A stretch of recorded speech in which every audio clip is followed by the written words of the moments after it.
Hello students, welcome back to study with Deep YouTube channel. And आज के इस video में हम डीएवी क्लास 8 के बोर्ड एग्जामिनेशन का जो आज पेपर हुआ है सोशल साइंस का, उसके आंसर की को डिस्कस करने वाले हैं। देखिए बच्चों, अब आपका पेपर हो चुका है, तो अब हम इस वीडियो में क्या करेंगे, आपका जो भी पेपर हुआ है उसके सारे क्वेश्चंस को डिस्कस करेंगे। इसीलिए आप लोग वीडियो को पूरा देखिएगा। और अगर आप हमारे चैनल पर नए हैं ना, तो चैनल को सब्सक्राइब करके बेल आइकन को प्रेस करके ऑल पे प्रेस कर लीजिए। नीचे डिस्क्रिप्शन पे आप लोग को डीएवी क्लास 8 के बोर्ड एग्जामिनेशन के लिए बहुत सारे हेल्पफुल कंटेंट का लिंक दिया गया है। आप उन सारे लिंक्स का जरूर यूज कीजिए, आपको आपके एग्जामिनेशन में बहुत ज्यादा होगा। देखिए ये जो क्वेश्चन पेपर है ना बच्चों, इसमें जो भी क्वेश्चंस आए हैं ना, वो वही क्वेश्चंस आए हैं जो हमने इंपॉर्टेंट टिक करवाए थे। बहुत सारे क्वेश्चंस इसमें जो है ना इंपॉर्टेंट क्वेश्चन से आए हैं।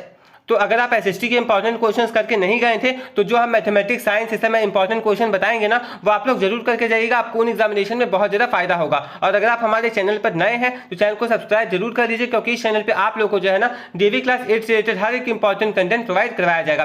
चलिए अब हम लोग एक करके सारे क्वेश्चन डिस्कस करते हैं। सेकंड क्वेश्चन देखिए, in the question given below there are two statements, mark this assertion A and reason R, read the statements and choose the correct option as answer. देखिए आपको दो स्टेटमेंट्स दिए गए, जैसा कि असर्शन रीजन में किया भी जाता है, तो ये असर्शन रीजन वाला क्वेश्चन है। आइए असर्शन पढ़ते हैं। पहले असर्शन में बोला गया है human beings are considered as an asset, यानी कि आपको कहा गया है कि ह्यूमन बींग्स को जो है ना एसेट के रूप में कंसीडर किया जाता है। तो ये जो स्टेटमेंट यानी कि जो असर्शन है वो बिल्कुल सही है। यहाँ पे रीजन में आपको बोला गया है it is only with the help of human skill that the other resources can be develop. Reason में आपको बोला गया है कि ह्यूमन स्किल की सहायता से ना बाकी के सारी रिसोर्सेज को डेवलप किया जा सकता है। तो यहाँ पे रीजन भी सही और असर्शन भी सही है। अब देखिए रीजन में आपको बस ये देखना था कि जो असर्शन आपको दिया गया है उसको रीजन एक्सप्लेन कर पा रहा है या फिर नहीं कर पा रहा है। तो असर्शन में आपको ये बोला गया कि ह्यूमन बीइंग जो है वो एसेट है। रीजन में आपको ये बता दिया कि आखिर वो एसेट क्यों है। इसका मतलब इसका आंसर क्या हो जाएगा, इसका आंसर हो जाएगा ऑप्शन नंबर ए।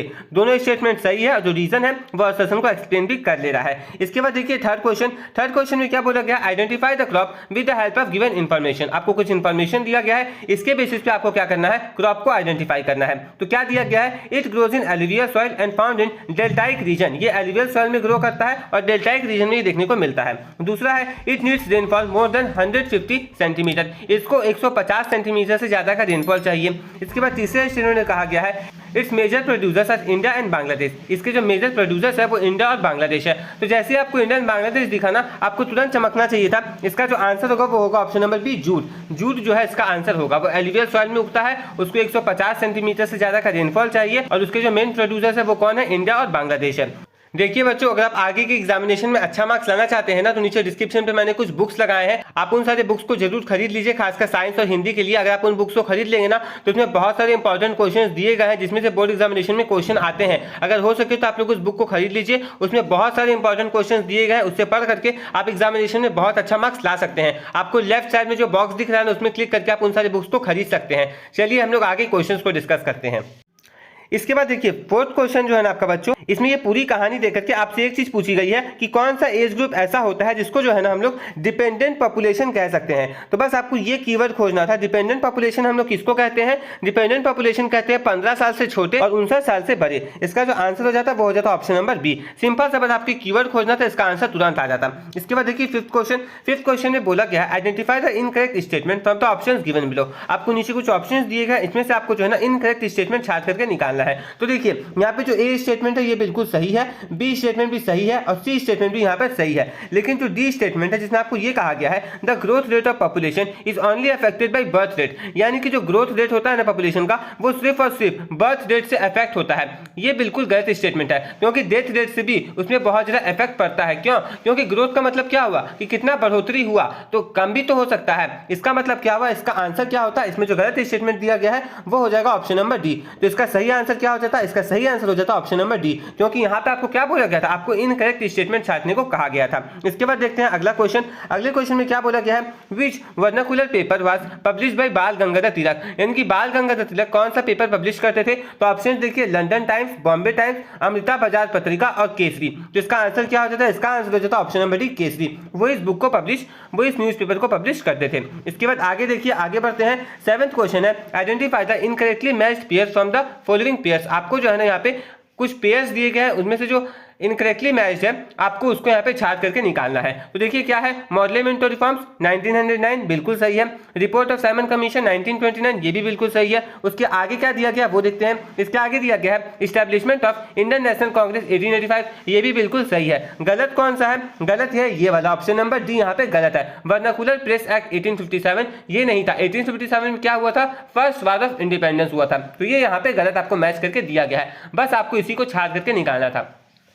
अब देखिए बच्चों, आप यहाँ पे देख रहे होंगे कि हमने आपको जो भी क्वेश्चंस इंपॉर्टेंट टिक करवाए थे ना, और जो मैंने आपको 100 एमसीक्यूज कल दिए थे, मैक्सिमम क्वेश्चंस उसी में से आए हैं। तो अगर आपने 100 एमसीक्यूज को अच्छे से किया होगा तो आप बहुत सारे क्वेश्चंस को सही करके आ रहे होंगे। आप बताइएगा लास्ट में कि आपका कितना एमसीक्यू टोटल सही हुआ। लेकिन मैं आपको एक चीज बता देता हूँ कि हम जो भी क्वेश्चन इंपॉर्टेंट बताते हैं ना, आप उन सारे क्वेश्चन को जरूर करके जाइए। अभी तो एक ही एग्जामिनेशन हुआ है, आगे आने वाले दिनों में आपके और एग्जामिनेशन होने वाले हैं, तो आप लोग आगे आने वाले एग्जामिनेशन में जो भी क्वेश्चन हम इंपॉर्टेंट बताएंगे उनको करके जाइएगा, आपको बहुत ज्यादा फायदा होगा। आप देखेंगे कि आपका जो पेपर है ना वो इंपॉर्टेंट क्वेश्चन से ही बनेगा। इसके बाद आगे देखते हैं 8 क्वेश्चन में बोला गया है, in the question below there are 2 statements which assertion reason का क्वेश्चन है। असर्शन बोला गया है many surveys and reports were conducted and detailed reports were prepared by British government, यानी ब्रिटिश गवर्नमेंट जो है बहुत सारा सर्वे करती है, बहुत सारी रिपोर्ट्स को तैयार करती है। रीजन में आपको दिया गया है the main aim of this surveys was to improve the condition of Indian people. इस पूरे सर्वे का जो मेन एम था ना वो ये बताया गया है कि वो क्या चाहते थे कि भारत के लोगों का जो कंडीशन है वो इंप्रूव हो जाए, यानी कि रीजन यहाँ पे बिल्कुल ही गलत है। वो ऐसा कुछ भी नहीं चाहते थे।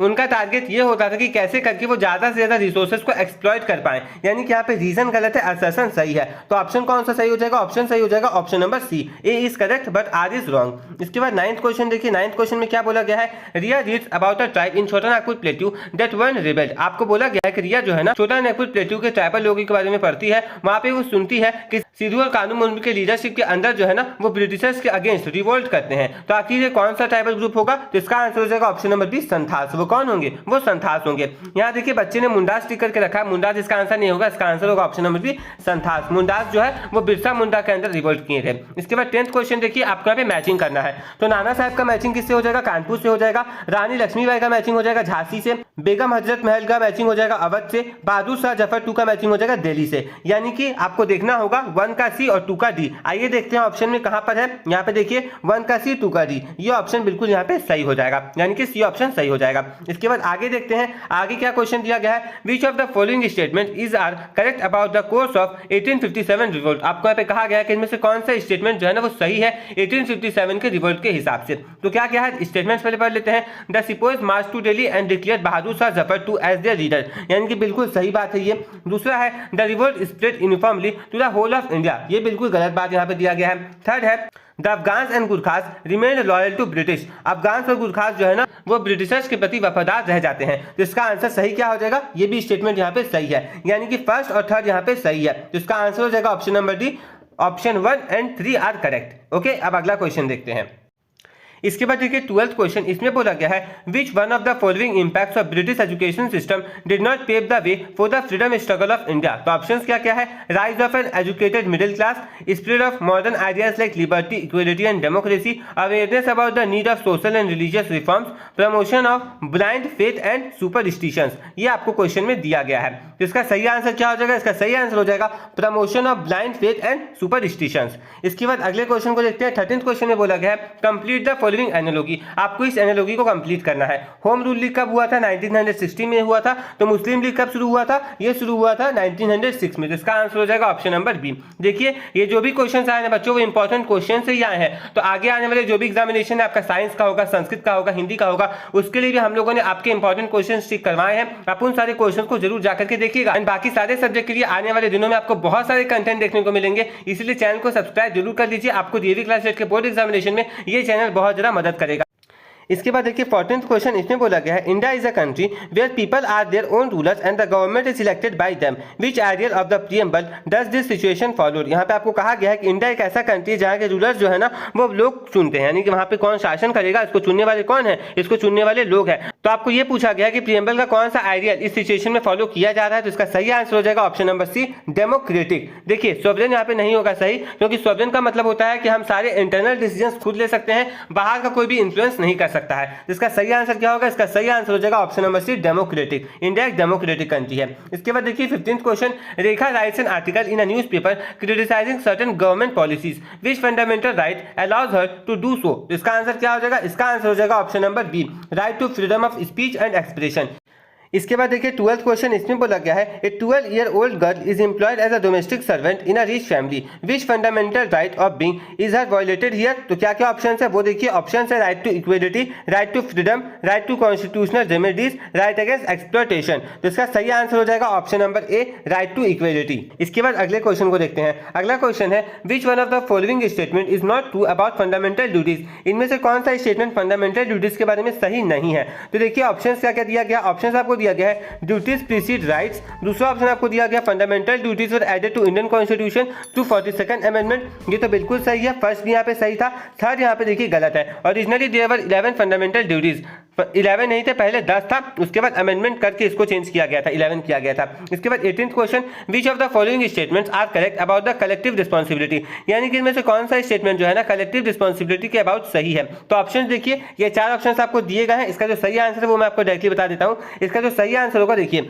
ये वाला हो जाएगा, the council of ministers is collectively responsible to Lok Sabha, ये यहाँ पे सही है। इसके बाद ये सेकंड वाला भी सही है, the council of ministers works collectively as a team, यानी कि 1 और 2 इसका आंसर होना चाहिए। देखते हैं 1 और 2 कहाँ दिख रहा है, देखिए ऑप्शन नंबर ए में 1 और 2 दिख रहा है, इसका आंसर सही हो जाता। इसके बाद आगे बढ़ते हैं 19th क्वेश्चन। 19th क्वेश्चन में बोला गया है which of the following members are a part of electoral college for the election of president of India. यानी कि जो प्रेसिडेंट का इलेक्शन होता है उसमें कौन कौन से मेंबर्स जो है ना वो हिस्सा होते हैं इस इलेक्शन के। तो ऑप्शंस क्या क्या है वो देखिए, elected members of Lok Sabha and Rajya Sabha, nominated members of Rajya Sabha, all the citizens of India above 18 years, elected members of legislative assemblies of the state. तो इसका सही आंसर क्या हो जाएगा, इसका सही आंसर हो जाएगा option number 1, elected members of Lok Sabha and Rajya Sabha, और चौथा elected members of legislative assemblies of the state, यानी कि 1 और 4, जो कि किस ऑप्शन में दिखाई दे रहा है, ऑप्शन नंबर बी में दिखाई दे रहा है। इसके बाद आगे बढ़ते हैं 20 नंबर क्वेश्चन को देखते हैं। इसके बाद देखिए 20 नंबर क्वेश्चन, इसमें बोला गया है a teacher notices that the local municipal school has no toilet for girls students leading to dropouts.